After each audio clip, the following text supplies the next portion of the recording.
Bugun sizlar bilan gipovolemik shokni gaplashamiz. Xudo xolisa birinchi qismi gipovolemik shokni oxirigacha yetkazamiz inshaalloh. Endi gipovolemik shokni birinchi ta'rifi, ya'ni ta'rifiga keladigan bo'lsak, bu tomir ichidagi suyuqlik miqdorini keskin kamayishi va bu asnoda markaziy venöz bosimning tushib ketishi va bu esa o'z navbatida yurak otish hajmini kamayishiga olib keladi. Bular ikkalasi qo'shilib turib, to'qima gipoperfuziyasiga olib keladigan kritik holat. Ya'ni bizda shunday holat bo'ladiki, tomir ichi suyuqlik miqdorini keskin kamayishi bu markaziy venöz bosim. Ya'ni bu nima degani? Bu yurakka boradigan hajmning kamayishi. O'z-o'zidan yurakka boradigan hajm kamaygandan so'ng yurakdan otish hajmi, ya'ni yurakdan chiqib ketadigan hajm ham o'z-o'zidan kamayadi.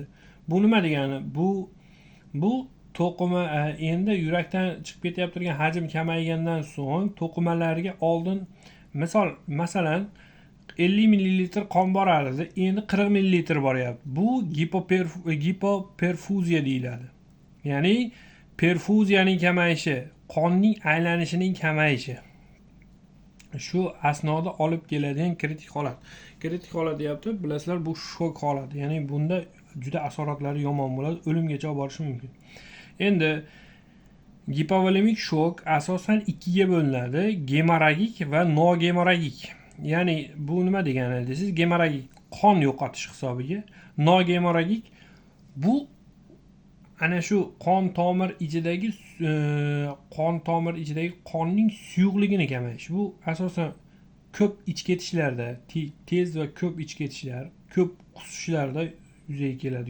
Ko'p terlashlarda qon hajmini kamayib ketishiga olib keladi. Endi gemorragik shok qanday ta'sir qiladi desak, gemorragik shok dastlab qon yo'qotilishining o'zi ikkita zarbaga olib keladi. Birinchidan hajmning keskin tushib ketishi, perfuziyaning pasayishi, ikkinchidan perfuziyaga qo'shilib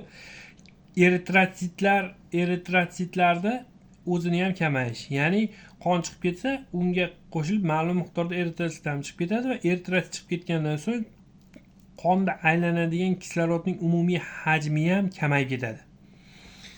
Bu saturatsiyaning tushishiga, mutlaq saturatsiyaning tushishiga olib keladi. Endi gemorragik gipovolemiyani endi ikkita bosqichi bo'ladi. Shok holati yuzaga kelishdan oldin ikkita holat bo'ladi: kompensatsiya va dekompensatsiya. Sirazi organizmda 15-20% qon yo'qotilishi bilan o'zi boshlanadi kompensator mexanizmlar. Organizm kurashishni boshlaydi, 750 ming millilitrga to'g'ri keladi. Dekompensatsiya bosqichi bu 30-40% qon yo'qotiladi va 2 litr yo 1,5 litrga to'g'ri keladi. 30-40%.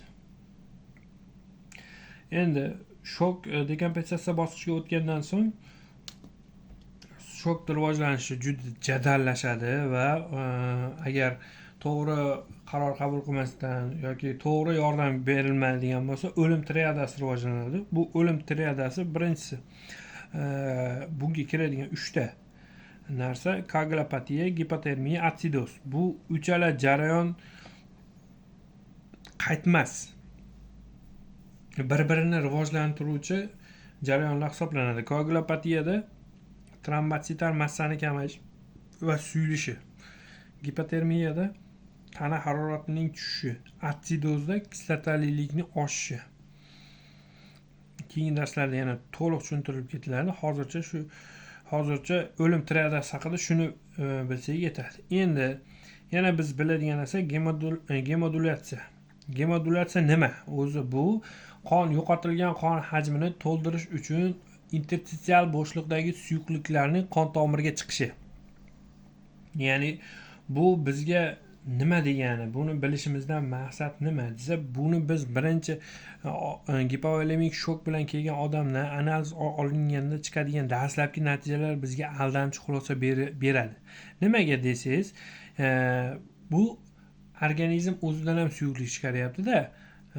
Bu gipovolemiyani bu dal oxirigacha tuzatmaydi. Ana shuning uchun ehtiyot bo'lishimiz kerak va dinamikada analizlarni ko'rishimiz kerak.